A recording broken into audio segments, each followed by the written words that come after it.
What's up, what's up, what's up? Welcome back. Yo, this is Talk That Talk with Meesh and Jay. We on episode 3, y'all, and we are so proud. Like, seriously. 3. This is Meesh, and this is my co-host Jay. And so we about to get into a serious topic today. So I just want everybody to know, if you sensitive to like topics to mental health and things like that, understand that this is what we're going to be discussing today. So just, ground yourself. Completely. Just ground yourself. But other than that, we're going to go ahead and get started, and just talk about what we been up to before we get into the real topic or whatever. What you been up to, bro, last week? So remember before I crushed my tablet, actually I dropped it at work. Yeah. Crushed the whole thing. But now, as you can see, it's fixed. But I took it to the mall up PG Plaza, and this guy at the little store, I forgot the name of the store. Yeah. He was going to charge me $150 to fix this thing. $150? I said, dude, I could buy a whole new tablet for $150. Right. You know what I mean? No, sir. He was trying. I said, look, because I left it up there. And he was on some funny business, but I came back and got it. I said, nah, I ain't going to do this. You're not going to get it fixed? No. Right. Not for $150. Right. Dude, I think I probably only paid maybe $180 for this thing, maybe. 180. Yeah, maybe. And he wanted you to pay $150 for the glass? Yeah, for the glass. Nah, I'm good. Anyway, but I got it fixed. I'm happy about that. Yeah. And then I had a bowling tournament. For all you guys know, most don't know or do know, I bowl. You know what I mean? So. And he is champ too, man. He be bowling 300s, all that. Like, dude be doing this thing. He be doing the damn thing. Yeah, I be doing all right. Yeah. I'm a B- bowler. He be modest. But I'm okay. Yeah. You know what I mean? But I bowled this tournament. I went in with no expectations, called Dougie Vision. Okay. I usually bowl in his tournaments because I like his formats. He got different formats. It's fun. And plus, this guy, you know what I mean, he's really cool. Mm-hmm. Like, he had all these people bowling, and what I liked about him is he remembered me. Okay. Like the first day, he knew my name. Like, after I signed in there, he knew my name. Then he came back and he held conversation with me. Right. Any other tournament, they don't give a damn about you. They only care about the big time bowlers and the ones who's great and good and all that. They don't care about the little guys like me. You know what I mean? So that's why I like bowling as tournament. Okay. And of course it's a handicap tournament. But I did pretty good. I went in no expectations. I made the cut. It was 90 people. Made the cut to 16. I eventually did get beat, but I won a little money. You know what I mean? A little something, brackets. Any money is good money. Yeah, whatever. I ain't walked out with zero. There you go. You know what I mean? So I seem to do well in tournaments, but I was tired. And then I ran to the mall, got a few things, but other than that, nothing big time. What about you? Well, I went on a trip to the Poconos, y'all, with my cousin, her fiance, Norris Jones. I've never been. Though it's beautiful out there, but it's cold as ice. Long ago, baby. I'm saying, it's cold as out there. Like, no lie. Like, so we went. It was nice. It was for my cousin Alexis. Shouts out to my cousin Alexis. I love her to death. What's up, Lex? You know what I'm saying? She set all that up for her fiance. We went and bought groceries. You know what I'm saying? We just set everything up. We had his best friend Sean, who was there, and his girl Nisha. Shout out to y'all too. Like, it was a good old time. Like, I was a fifth wheel. And I think that's what I wanted to just emphasize, that I was a fifth wheel. I was not a couple. And when you go somewhere that cold, you want a boo to cuddle up. Unfortunately, that wasn't me. But I was a game facilitator. Yeah. I cooked breakfast. Yeah. Not every day. You had a purpose. I had a purpose. Yeah. Yes, I did. And I laid my purpose down. And I actually gave them some fun regardless of me. And I was able to put my energy into them. But what I can say is that I appreciate that I didn't feel like I was alone. Yeah. Like, by the time I went to the room, I was already tossed anyway, y'all. I was tossed up. You know what I'm saying? I'm over here, I get to get on the phone, I'm texting, I'm chilling. I'm just doing my thing. So it was actually a really good experience, and I needed it. When I think of the Poconos, I think of back in the day when only couples go get bunned up. Right. Smash all day. Well, like the hotel bubble baths with and the all little that. Yeah, I mean that's what the way I ain't never champagne been, glass, but I heard that's Yeah, the champagne glass. He was pressed to go there back in the day. I don't know about now. You know what I mean? But yeah, no, but it's y'all said y'all was in a house though. We were in a house. We Yeah. got Airbnb, and we all paid. Put in on the Airbnb, and it was nice. It had 3 sitting rooms. It had 3 bedrooms. It had a big ass kitchen. It was dope. Like we could have went snow tubing and all that, but I think Gucci was more looking for something more chill for his birthday, and he just wanted us to really chill, play games, enjoy ourselves. So we had a good old time, and I could say that it was a lesson for me because I was in there really just trying to feel my feels. I'm trying to think about what it's like. I'm like, dang, I could have had, I just didn't have nobody there to be there with couples. They all hugged up, kissing, talking about how they want. Hey. Get in the bedroom, and I'm over here like, dang, I'm about to get in the bedroom with my damn self. You know what I'm saying? I can't even do it. But it was cool. No, I had a good old time, y'all. I ain't even gonna lie. 4 days. So, yeah, it was a really great time. But yeah, other than that, like, that's the most exciting thing that happened. Other than me putting in that work, working as usual. Yeah. So, yeah. I'll tell you what, the malls is packed this weekend. I was in the mall like twice. And these mules, you know what I mean? Everywhere. Everywhere. Just where y'all get this money from? It's Christmas time, okay? Where y'all getting this money from? But you know what's so crazy? Going in debt. Swiping cards left and right. When we went in the Poconos, we went to one mall. Empty as hell. It kind of reminded you of Forestville Mall or Iverson. Like on the leg, it was real. Yeah. I don't know what mall we went to, but that joint was empty as heck. Like nobody was in there shopping for real. It was just us. Went to Spencer's and all that. So yeah. But out here, people trying to ball out of control for Christmas. Out of control. Clearly. Doing too much. Right. All right, y'all gonna be crying later. There you go. I ain't counting nobody's money. Heck no. For sure. I already said that. I'm like, December is expensive and I'm trying to keep it down. Okay? I'm really trying to keep it down. Okay, so that's it for you though, Rob? Hey man, that's it for me. Yeah, all right, yeah, that's really what we got to report on, like what we've been up to, what we've been doing. But our topic for today is a definite deep one. It's about Steven, tWitch, boss, 40-year-old.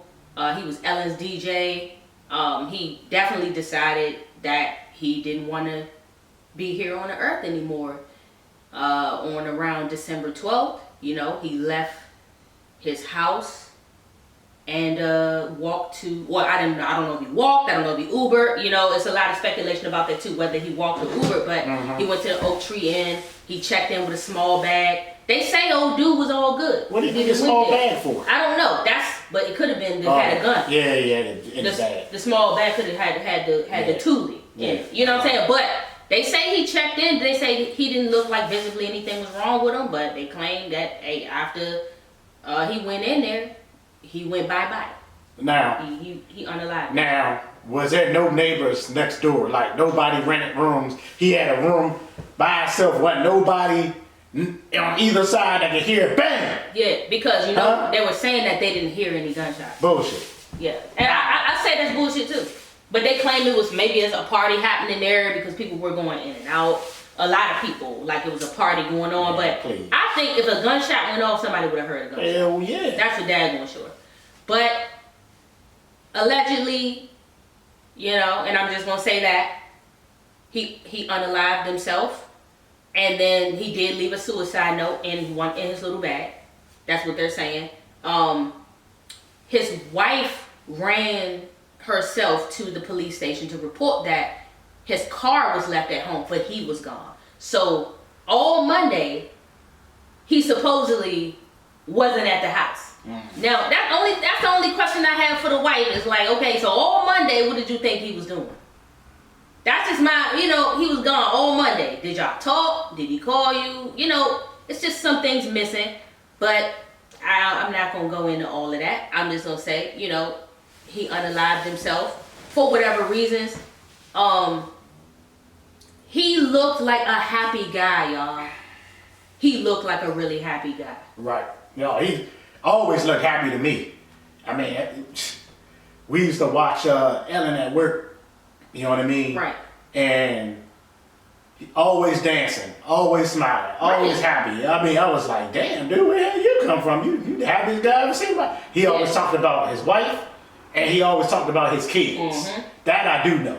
He's definitely was a family man. And him and his wife just celebrated their 9-year anniversary. Yeah, I heard. You know, so I'm like, with him reporting that, and they was all on Instagram getting their dance on. I mean, they was tearing it up, like pop locking and some more shit. You know what I'm saying? Like a couple days before he offed himself. Right. So it's kind of, yet again, confusing for me. But then again, this is where mental health comes into play. You know what I'm saying? But we're going to get to that later. But I'm still confused about the fact that he was doing so well. I mean, it was money rumors. Columbus Short, he came out with a little live or whatever he did, and he was speaking about how it could have been money. He could have invested all his money in something like a Ponzi scheme or something like that, and they're claiming that could have done it. You know, but I'm just like, I don't know. I really don't believe it. All that he can always make more money. All that work that they get in Hollywood. Yeah. All that work. Yeah. And you telling me that you worried about a Ponzi scheme? He could have made more. He already. Definitely. You know, he was in how he started out. He started out in If You Think You Can Dance. He had Step Up Revolution, and then of course he was a part of Ellen's show for the longest time. He was on that Magic Mike joint too. Magic Mike, see. So I was like, so he has some credibility, like. So I'm not sure. And he was an executive producer of the Ellen show. Yeah. So he was making some bread. He was. There's no reason for him to be broke or whatever he did. It's still for no reason for doing that to him, to himself. It had to be. Come on. I mean, I know regular people do it. Yeah. Regular people do it, especially off money things and stuff like that. Yeah, but did he really lose any money? But for him, the way he loved his family and his kids, was you that selfish? And that you ain't had no help or nobody to talk to or nobody. But is that selfish? Dude, someone committing suicide? Now your kids are around with no daddy. This is true. Yeah. That's selfish. Yeah. You know what I mean? You worried about you. You ain't fixed the problem. Yeah. I mean, he fixed the money problem because if he had insurance and stuff, he could have. That's true. That's the only thing. But still, they are left with a void at the same time. Damn right. Without a daggone follow, traumatic. It ain't like he walked out of life or cheated, divorced or something. Yeah. He killed. He's gone. Yeah, he's gone, and the kids are gonna remember that. They ain't gonna think about. I mean, they're gonna be two of them young, too young to understand. Yeah, too young. I think two of them. Yeah, he got 3 kids, right? Whoa, those aren't his, but those are stepchildren. Those are her children. Well, he's still taking them. You know what I mean? Yeah, but he's taking care of. He handling it. He was handling it. Right, he handling business. But I think his kids are way too young to know. Yeah. They probably are. I mean, at the end of the day, it's a tough situation for everybody in the situation. I know they say Allison, that's her name, Allison. She's his wife. She's going through it right now, and I think as she should.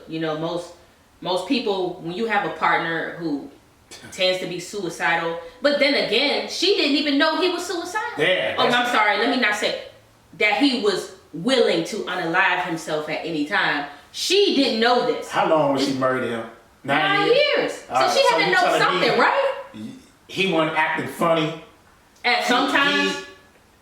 Come on, man. You got to know your partner. That means you don't know your partner. You don't know your partner as well as you think. Or you weren't paying them no mind for real. Yeah, it could be. Or they do. Maybe they work a lot and barely see each other or something. I don't know. We don't know. Yeah. We outside looking in. Yeah. But something ain't right about that. Yeah, you know what I mean? Especially if he was home. If both of them was home that day or weekend or whatever he did it, and you mean to tell me you ain't get no kisses goodbye if he walked out the door? You ain't know he looked at. Where was you at in the house? Y'all house that big where you didn't know where he was at? Let me tell you something.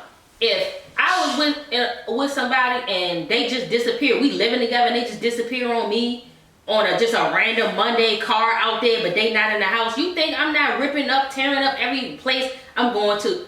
I'm riding past your mama house. You know what I'm saying? I'm going to everybody's house. Your ex house, mama house, BFF house, your boss house. I don't care. Wherever you was hanging out making at. phone calls. And making calls. I'm going to figure out where you at. There's no way I'm going to let you go. I mean, no offense. Yet again, no offense to her, because maybe you don't know what their arrangement was. He could be able to leave his house for a day or two. She's probably used to that. Yeah. But I'm going to tell you, in my case, he's a celebrity. I mean, we regular. Yeah, we regular. So, yeah. But in my case, if you ain't in the house all day and your car there and you not there, I'm going to have to make an assumption that you out here doing some shit you ain't supposed to do. Yeah. That's how I'm going to feel about it. I'm going to be searching, writing for you, okay? Looking for you. So that part for me, I'm a little confused about on her part, but then once she realized, she did go to the authorities and request information. You know, so I don't know. You know, I just feel like that situation is very sad. I feel bad for her. I feel bad for the children. And I hope that this is a lesson learned for a lot of people, that just because a person goes around like smiling and being strong and they dance and they look like they're happy and they have it all, money doesn't give you it all. Money don't fix nothing. It don't. Hey, I'm trying to tell you, I was telling my coworker, I said, hey man, more money, more problems. Biggie said it. And that's real. Biggie said it. And that's real. And I look at even myself, how I started off, I ain't had no money, but my income progressed a lot. And it ain't like I got an Audi outside or, you know. Yeah. The money just, you get more money, and for some reason you find somewhere somewhere for it to go. You do. You make space and then spend more. Yeah. At that point, I feel like that's what happens to me too. Like you get more money and then you spend more. You take like, wait a minute, I had this extra because I done dropped this bill. I dropped 2 or 3, whatever, the car note gone, whatever situation, and you find just more stuff to put that money on. Yeah. Like it's between that and Iris. You know what Iris is. Yeah. And whatever else you spend on. Your vices. Yeah. You know? Yeah. But I guess when you're a celebrity and you got that type of money, that amount of money, and it seems like a lot of them ain't happy. They're not. You know what I'm saying? I think it's in my personal opinion, it's the wrong intentions behind it. Like you getting the money, you like, oh, the money, but you're not thinking like, okay, yeah, when I get the money, I don't think they realize that once the money comes, they're still not happy. They don't know that until they get it. Because everybody's living their life like, oh, well, when I get this car, I'm going to be happy. When I get this house, this 5-6 bedroom house, I'm going to be happy. When I get this old Audi or this Tesla, whatever, expensive car you want, it's going to make me happy. So then once you get to that destination, you realize it still ain't done a dang on thing. Nope. It still ain't done nothing. You still empty as hell on the inside. Yep. Because you the only one got that money. That's it. Now, if your homeboy or your homegirl ain't up to that status, your girlfriend ain't up to that status, them others just sucking you dry. And then you don't know who's for you and who isn't for you. Right. Because guess what? Everybody, cousins calling you who you ain't known. You ain't even seen them. I need $1,000. For what? Right. Calling you. Oh, I need you to invest in this company. What company? Yeah.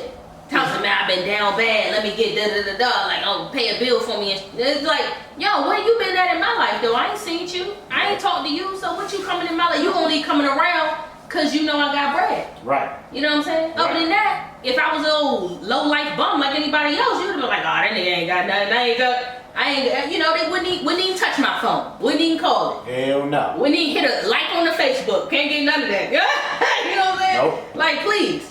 You know, so... Alright, to wrap up, like I didn't have much because they wrapped this case up so quick. Yeah. And they just automatically decided that he unalived himself. So it's nothing more to say. He did have a note alluding to the fact that he had some past issues.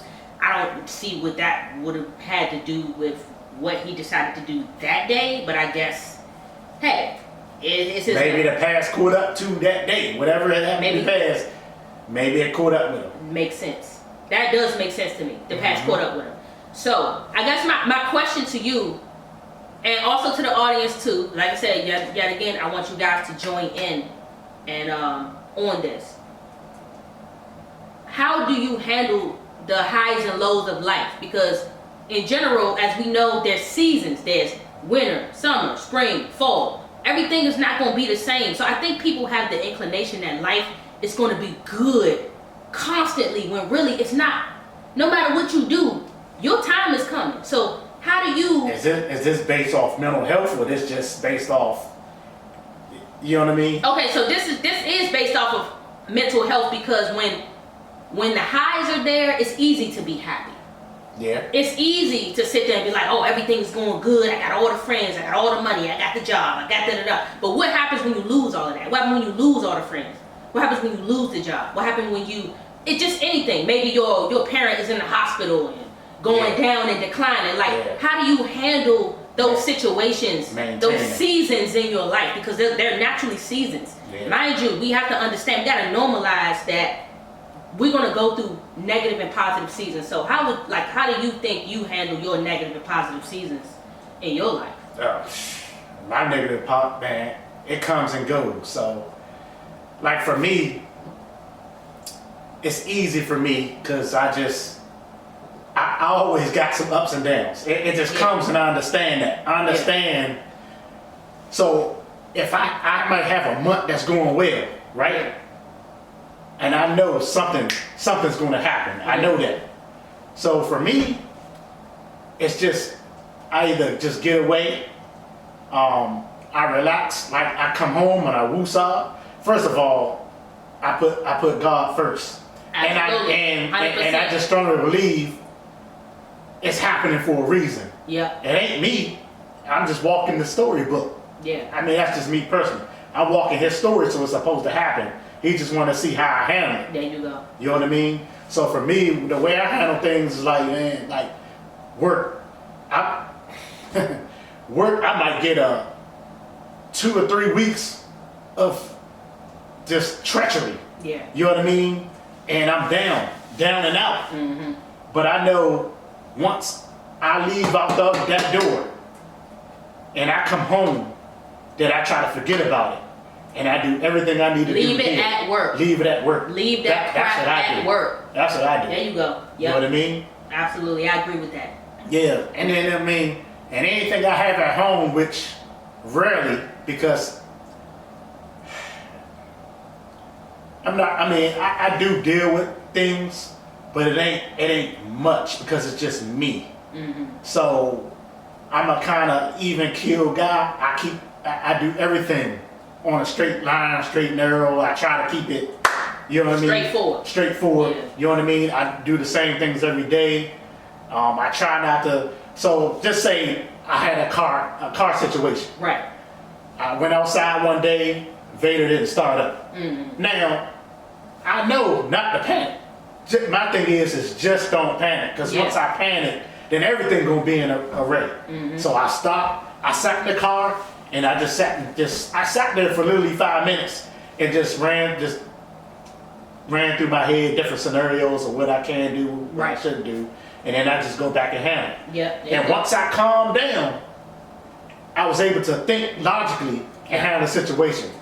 You know what I mean? That part. Yeah. Logical thinking. Not off your emotion. Yeah. Some people jump, Mm-hmm. but I learned over the years to just calm down, sit, and think. Yeah. You know what I mean? A lot of my situations, because I'm here alone, you know what I mean? I got my PlayStation, I get online with my boys, I play Madden or 2K.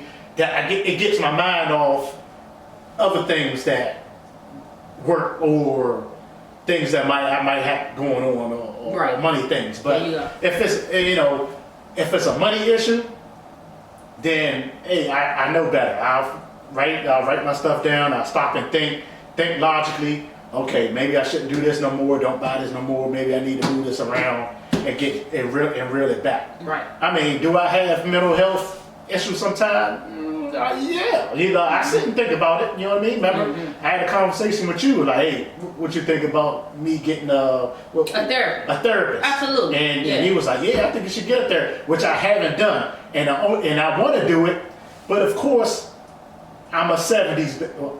My 70s baby, born in the 70s, right? 76. 76, 70 baby, I don't know. So I have that old school kind of, not like mentality, not like Pops, yeah, old school, like he old, like, but I got that old school, like, well, I'm a man, I'm a handler, and ain't nobody gonna sit there on this computer and tell me, you know what I mean? Which I think that's an ignorant way of thinking. Right. I'm eventually real talk to somebody. I just haven't got to that point yet. Yeah, you know what I mean? And you will. Yeah. I think you're gonna get there with that, and because I did it. Yeah. You know, and that's how I need to get into how I handle my mental health. But therapy, I fast, I exercise, and I'm not saying this is gonna work for somebody that's going through real mental health issues, meaning depression, and maybe they're bipolar or whatever the situation. What I'm saying is that there are things you can do to offset.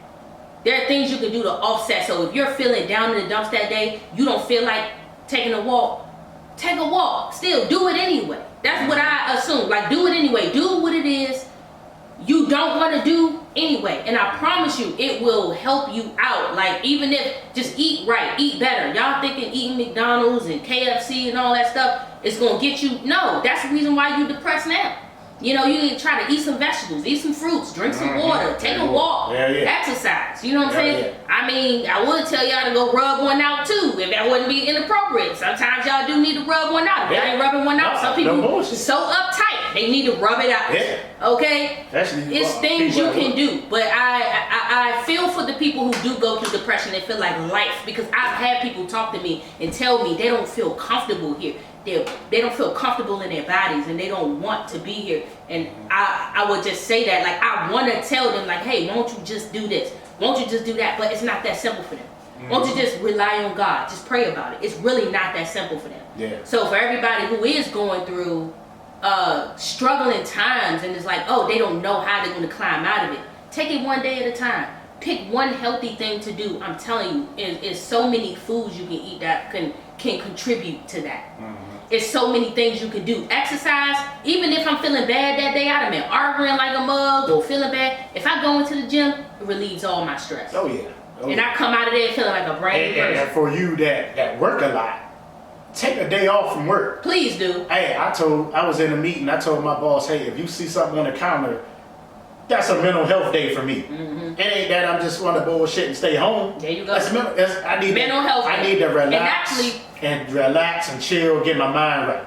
And tell them that. Yeah. Tell them that it's a mental health day. Yeah. Because mentally, I'm not well today. If you're a customer service, you getting cussed out half the time every daggone day because people are like, all right, y'all, it ain't even your business. You getting cussed out. Right. Mental health day. Yeah. That's what you need. A day where you can decompress, get your mind right. Yeah. Because if you don't take off work, that stuff come back. Your body start to break down and you get sick and you wonder why you're getting sick. But people are making you sick. You know, the mental health, the drama is making you sick. Making you sick. The hard work is making you sick. Yep. And I mean, look, we coming down to the wire. Like, dang, I wish we had more time to really jump on this topic. We may expand on this topic later, but I just want to say for anybody who's going through and feeling like, oh, I want to, unalive myself or whatever. Nobody loves me. Nobody cares about me. I'm just going to say, get out of the victim mentality. And when you do that, call the suicide prevention hotline, 1-800-273-8255, okay? 1-800-273-8255, and it will help you through that. We don't need to lose good people, because 9 times out of 10, most of the people who doing it are very pure-hearted. You seen Twitch, how he was dancing, he was happy. Check on your strong friends. Check on your friends who don't feel like, act like they don't need nothing. Yeah. Check on them. Please check on them. Please. All right? Please. But outside of all that, this is Talk That Talk with Meesh and Jay. And we done dished on the mental health. I'm Meesh. This is my bro Jay. And we gonna see y'all next time for episode 4. Peace. Peace.